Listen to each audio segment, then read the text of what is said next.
এই যে নসিহতগুলো করছি, যারা আনম্যারিড, তোমার জন্য এগুলো শোনার চেয়ে বেশি দামি। এই ডিসিশনটা এত এত গুরুত্বপূর্ণ যে জীবনে যদি এটাতে ভুল করে ফেলেন কখনো, সারাটা জীবন আপনাকে এই বোঝাটা দিতে হবে যে আমরা এখন কি কি কাজ করলে কিভাবে স্টার্ট করব আর কিভাবে আমরা এটাকে সলভ করতে পারি। এই সলিউশনটা দুই রকম। এক নম্বর হচ্ছে যারা অলরেডি পরিবারে ঢুকে গেছেন তাদেরকে অন্য জায়গা থেকে শুরু করতে হবে। মানে যারা অলরেডি পরিবারে ঢুকে গেছেন আপনাদেরকে তওবা করে ফিরে এসে আবার শুরু করতে হবে। আর যারা পরিবারে এখনও ঢোকেন নাই, আপনারা এখনও সৌভাগ্যবান। এখন থেকে যদি আপনারা এই নসিহতগুলো মেনে চলতে পারেন, ইনশাল্লাহ আপনার পরিবারটা 8-10টা পরিবারের মতো হবে না। ইনশাল্লাহ রিজিকের ব্যবস্থাটাকে করে নেন, তারপরে ওদিকে যান। আপনার আপন ভাই হিসেবে আমি কথাগুলো বলছি, মনে করেন। এরপরে আপনি যখন বিয়ে করবেন, বললাম তো, মেয়ের জাস্ট দিনদারিতা দেখবেন।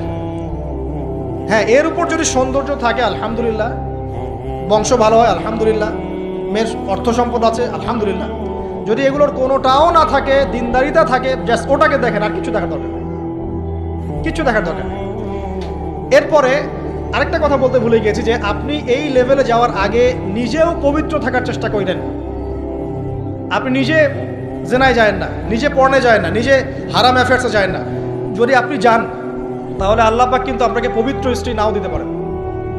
এটাই আল্লাহ পাকের নীতি যে একজন পবিত্র মানুষ পায়। ঠিক আছে, যে যেমন আল্লাহ পাক তাকে তেমন মিলিয়ে দেন, এটা আল্লাহ পাকের একটা সুন্নাহ। এর ব্যতিক্রম হতে পারে, কিন্তু আপনি যদি পবিত্র না থাকেন আপনি পবিত্র স্ত্রী নাও পেতে পারেন। তা আপনি আগে নিজে পবিত্র থাকেন, তারপরে আপনি এখন মেয়ে দেখেন।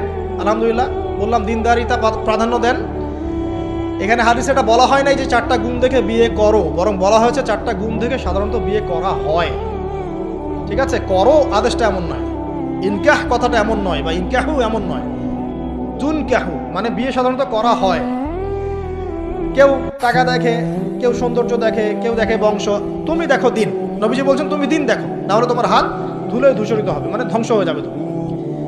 আর দিন দেখার ক্ষেত্রে শুধু বাইরের গেট আপটা যথেষ্ট নয়, তার পড়াশোনা দেখেন, তার হিস্ট্রি ঘাটবেন, তার অতীতে সে কোথায় কোথায় পড়াশোনা করেছে, কি করেছে, খোঁজ খবর নেবেন। হুট করে তাড়াহুড়া করে কোনো ডিসিশন নিয়ে ফেলবেন না, এটা খুব ভুল করে মানুষ। ঠিক আছে, তার হিস্ট্রি ঘাটেন যে সে কোথায় পড়াশোনা করেছে, কি করেছে না করেছে। তার পরিবারের বায়োডাটা ঘাটেন, তার পরিবারের সদস্যরা কেমন, নামাজ পড়ে কিনা, তার ইসলামের প্রতি কেমন ধারণা পোষণ করে। তার মাকে দেখেন, তার মা পর্দা করে কিনা, তার মা ইসলামের উপর আছে কিনা। তার নানিকে দেখেন, তার পরিবারবর্গকে দেখেন, তারপর আপনি ডিসিশন নেওয়াটা সহজ হবে। এগুলোর চেয়ে ব্যতিক্রমও হতে পারে। ওই আজারের পরিবারে ইব্রাহিমের জন্ম হতে পারে, ফেরাউনের আন্ডারে আসিয়ার জন্ম হতে পারে, থাকতে পারে, কিন্তু এটা ব্যতিক্রম। নর্মালি কিন্তু সবসময় এমনটা হয় না। যে প্যারেন্টিংস দিয়ে তারা বড় হয়েছে, ওই প্যারেন্টিংস তাদের মধ্যে থেকে যায়। এই কারণে মেয়ের ব্যাপারে খুব সেন্সিটিভ থাকবেন। আগে পুরো বিষয়গুলো ঘেটে নিয়ে তারপরে আপনি কোনো জায়গায় পা দেন। তারও আগে ইস্তেখারা করবেন আল্লাহর কাছে, যে আল্লাহ আমি তোমার কাছে ইস্তেখারা করছি, আমি জানি না যে কোনটা আমার জন্য ভালো হবে, কোনটা খারাপ। আল্লাহ এটা যদি আমার জন্য ভালো হয় সহজ করে দাও, যদি খারাপ হয় আল্লাহ দূর করে দাও। নিজের উপর চাপ নিয়েন না। তারপরে যদি দেখেন আলহামদুলিল্লাহ দিনদার, আর ডানে বামে দেখার দরকার নাই। যদি আপনি আপনার মনের মতো দিনদার পবিত্র একজন মেয়ে পেয়ে যান, আর যদি সে সুন্দরীও হয় মাশাআল্লাহ, আর ভালো বংশের হয়, তাহলে সারাটা জীবন তাকে নিয়ে কাটিয়ে দেন, সারাটা জীবন তাকে নিয়ে কাটিয়ে দেন, আপনি হ্যাপি হবেন ইনশাআল্লাহ। ডানে বামে দেখার আর দরকার নাই। যদিও একাধিক বিয়ের অনুমতি আছে, কোরআন সুন্নাহয় সব কিছুই আছে, কিন্তু এখন বাস্তবতাটাও বুঝতে হবে। কীরকম? কোরআন সুন্নাহয় এমন অনেক কিছুই আছে যেটা বাস্তবে ইমপ্লিমেন্ট করাটা এতটাও সহজ না। যখন যারা করতে যায় তাদেরকে অনেক অনেক হ্যাসেল পোহাতে হয়, কারণ সমাজটা যেহেতু এমন না। কোরআন সুন্নাহয় আছে যদিও, কিন্তু সমাজটা এমন না। কারণ ওই ব্যক্তি কোরআন সুন্নাহ মানতে গেলে দেখা যায় সমাজ থেকে ব্যাপক হ্যারাসমেন্টের শিকার হয়। যদিও এটা তার দোষ না, এটা আল্লাহ পাক তাকে হয় পরীক্ষা করছেন, অথবা এই ওসিলায় তার গুনাহ মাফ করবেন। কিন্তু নর্মালি যেটা চলছে এখানে আপনি আপনার বেস্টটা নেন, যেটা অপশনাল সেদিকে যাওয়ার দরকার নেই। এটা আমার নসিহত। কারণ সবার ওই শক্তি সামর্থ্য থাকে না সব কিছু সুন্দর মতো টাইটলি হ্যান্ডেল করতে পারবে। আর বলা যত সহজ, করার ব্যাপারটা এতটাও সহজ নয়। সো আর এই তো জেনারেশনের মেয়ের তো দেখছেন, পান থেকে চুন খসলেই দেখবেন যে বিশাল তুল কালাম হয়ে যাচ্ছে। তো যদি আপনাকে আল্লাহ পাক আপনার পবিত্রতার কারণে, আপনার ঈমান আমলের কারণে খুশি হয়ে এমন একজন দিনদার, নেককার, পুণ্যবতী সুন্দরী সুশ্রী স্ত্রী দিয়ে দেন, আর ডানে বামে কখনো দেখবেন না, একদম তাকে নিয়ে পুরো লাইফটা কাটিয়ে দিবেন। ঠিক আছে? এরপরে দোয়া করবেন আল্লাহর কাছে, আল্লাহ এটার মধ্যে কল্যাণ বরকত দান করো। বিবাহের ক্ষেত্রে আপনি মোহরটাকে কম করবেন। আপনি মোহর মানে মেয়েদেরকে বলছি, মেয়ের বাবাদেরকে বলছি, সামর্থ্য অনুযায়ী করবেন, ছেলের সামর্থ্য অনুযায়ী করবেন, তার উপরে বোঝা চাপিয়ে দিবেন না। কিয়ামতের আলামতের হাদিসে আমি এটাও পড়েছি, শেষ জামানায় মোহর অনেক বেশি করা হবে, দেওয়া হবে কম। হয় না এমন? আর বাকি আছে আলামতের কিছু। তো ওই চিটারির মধ্যে নাই। আপনি বলছেন 1 লাখ আমি দিব নগদ, ব্যাস নগদ। বলছেন 5 লাখ দেওয়ার সামর্থ্য আছে আমার, 5 লাখ দিব, যে নগদ শেষ, পরে মাফ নিয়ে নিব, এইসব বার্গেনিং আপনি নাই। আর এখনকার বিবাহগুলো দেখলে মনে হয় যে মেয়ের বাবা ছেলেকে বিক্রি করছে আর ছেলের বাবা মেয়ে কিনছে। সবচেয়ে বেশি মোহর দেখা যায় যে চিটাগাং এরিয়ার দিকে আর কি। এবং আপনি জানেন কি না, সবচেয়ে বেশি বিবাহ বিচ্ছেদ ওই জায়গায় বেশি। বাংলাদেশে বিবাহ বিচ্ছেদ দেখা যায় যে প্রতি 24 ঘন্টায় দেখা যায় 28টা 29টা বাংলাদেশে। হ্যাঁ, শুধু তাই না, আমি দেখলাম যে 10 লক্ষ মেয়ে অতিরিক্ত আছে পুরুষদের তুলনায় সমাজে ঘুরে বেড়াচ্ছে, স্বামী নাই। 10 লক্ষ মেয়ে। এবং এই ডিভোর্স দেওয়ার ক্ষেত্রে দেখা গেছে মেয়েদের প্রবণতা বেশি। 70% মেয়ে ডিভোর্স দিয়েছে, ছেলে দেয় নাই, 30% ছেলে। তাহলে মেয়েদের সাইকোলজি চিন্তা করেন। ও মনে করছে আমি তো এখন শিক্ষিত হয়ে গেছি, তোমাকে আমার দরকার নাই, আমি চাকরি করে খাবো। খুব বেশি শিক্ষিত দরকার নাই আপনার, দিনী শিক্ষা আছে কিনা ওটা দেখবেন। ফ্যামিলিস্ট মেয়েদেরকে নেওয়ার দরকার নাই, আপনি নেবেন ইসলামিক অনুশাসনে চলে এমন মেয়ে। এরপর যখন পরিবার স্টার্ট হবে, আল্লাহর কাছে বরকত চাবেন, বিয়েটা সহজ করে নেবেন। যে বিয়েতে খরচ যত কম, সেই বিয়েতে আল্লাহর বরকত তত বেশি। হাদিস। অলিমা হবে, মাশাআল্লাহ, আপনার বিবাহিত জীবন মোবারক হোক, দোয়া করি। এরপরে দেখবেন উভয়ের মাঝখানে আল্লাহ পাক আপনাদের মাঝখানে ভালোবাসা ঢালবেন ইনশাআল্লাহ।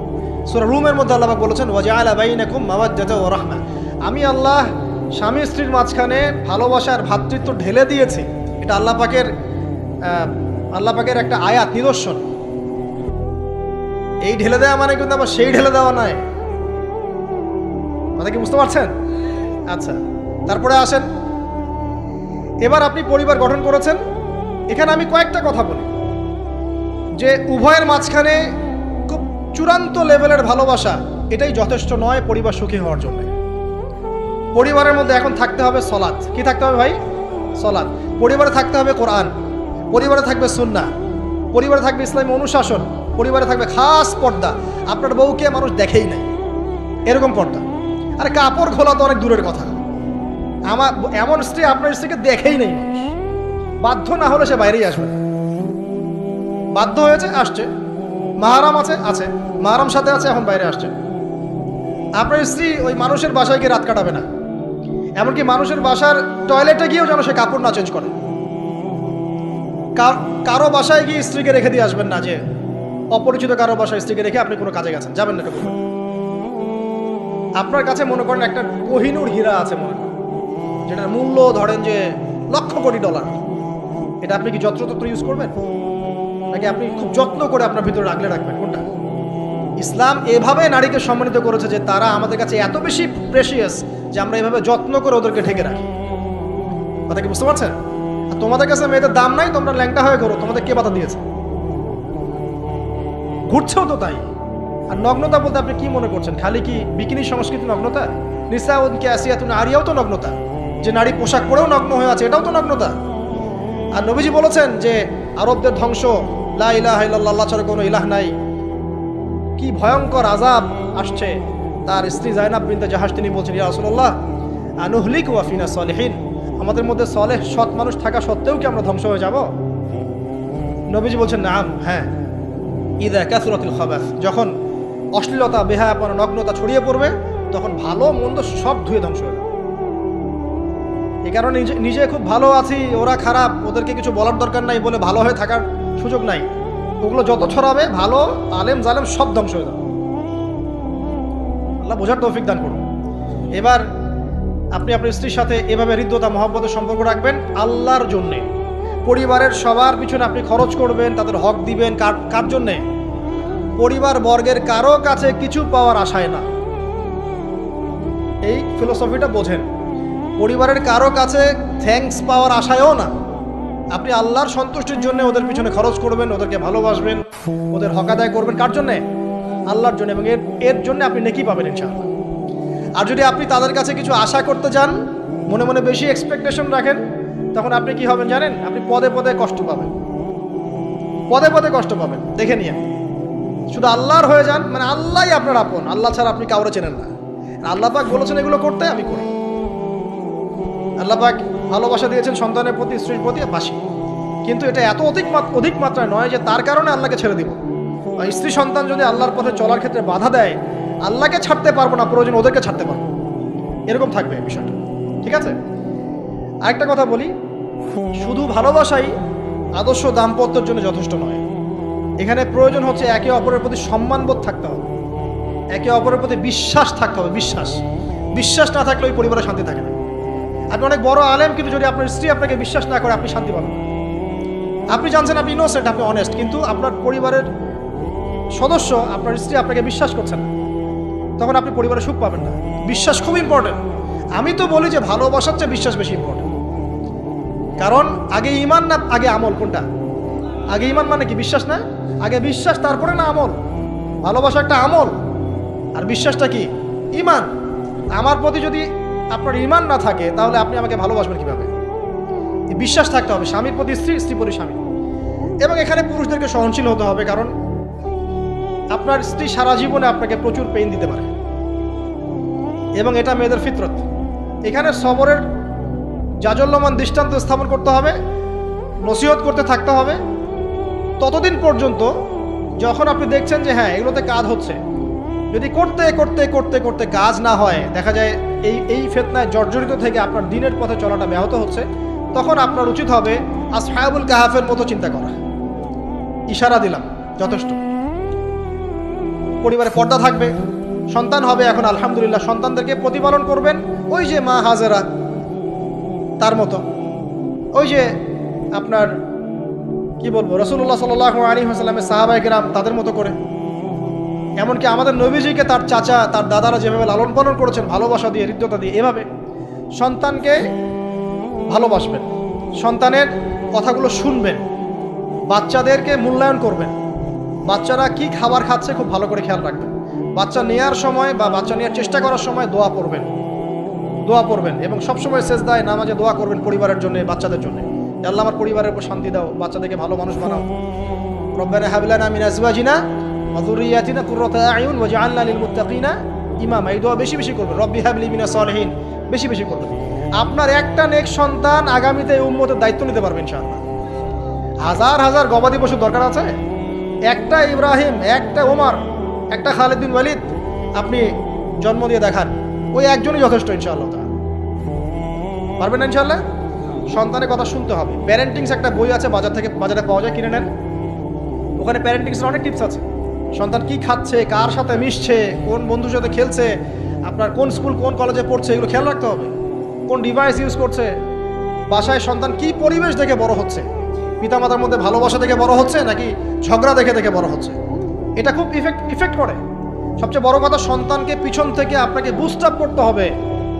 আপনার সন্তানকে আল্লাহ পাক নির্দিষ্ট একটা প্রতিভা দিয়ে পাঠাবেন। হয় সে ভালো লিখতে পারবে, না হলে ভালো বলবে, না হলে ভালো খেলবে, না হলে কিছু একটা ভালো চিন্তা করবে, ভালো আর্ট করবে। ওর প্রতিভাকে ওর উপরে চাপিয়ে দিবেন না। ওর যে প্রতিভা আছে ওই প্রতিভা অনুযায়ী তাকে বেড়ে উঠতে দেন। হাতের আঙ্গুলগুলোকে জোর করে করে টেনে সোজা করার দরকার নাই, আঙ্গুল ভেঙে যেতে পারে। আঙ্গুলকে বাড়তে দেন।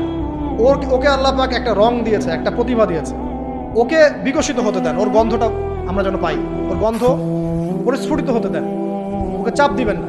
এখনকার পরিবারে প্রচুর চাপ, দেখবেন যে সন্তানের পিতামাতারা চাপ দিতে দিতে সন্তান আত্মহত্যা করে ফেলছে, করছে না? রেজাল্ট খারাপ হলো, কি চাপ, কি করলি সারা জীবনে, এসএসসিতে এ প্লাস পাইতে পারলি না, বেচারা গলা লটকাইতে মরে গেল। কি হয়েছে? এসএসসিতে রেজাল্ট খারাপ হয়েছে তো কি হয়েছে? জীবন এটাই সব কিছু? একটা না হয় দুর্ঘটনা ঘটে গেছে জীবনে, তাকে জীবনটা নষ্ট হয়ে গেছে নাকি? পিতামাতার চাপের কারণে চাকরি পাইস না, সারা জীবন ধরে খাওয়াইলাম পড়াইলাম, চাকরি করতে পারিস না, আমাদেরকে দেখতে পারিস না, চাপ দিতে দিতে বেচারা এখন মাদকের দিকে। পরিবারের চাপ নিতে পারে না, ওই যে মাদকের কাছে গিয়ে শান্তি খুঁজতেছে। তারপরে যে ওই যে পতিতালয়ে গিয়ে শান্তি খুঁজতেছে, গার্লফ্রেন্ডের কাছে শান্তি খুঁজতেছে। তো পরিবার থেকে চাপের এই সংস্কৃতি বন্ধ করতে হবে।